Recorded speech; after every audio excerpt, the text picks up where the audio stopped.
Business truth number 8.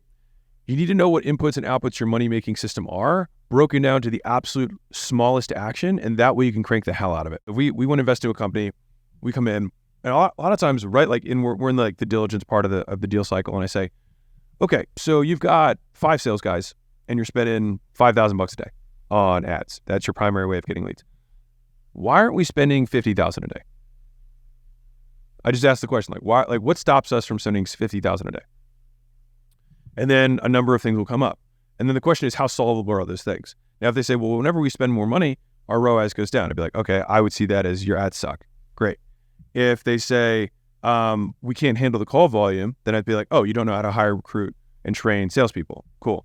If they say, oh, we could, it's just that we couldn't deliver based on the promises that we make because we have a lot of high touch service. Like, okay, so we need to systematize more stuff on the back end and get better training in place on the back end. Ideally, and maybe bring someone in who's owning that, rather than the founder who's split between too many places, right? So like you can quickly understand where the constraint of the business is by simply asking, why can't we 10x this, right? Now, the skill of an individual is inversely proportional to how vague your direction can be.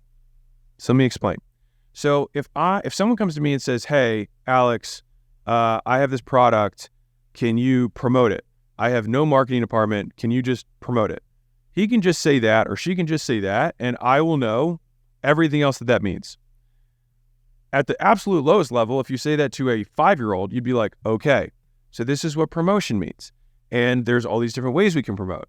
And I need you to learn how to turn on a computer. And then this is how you create an email.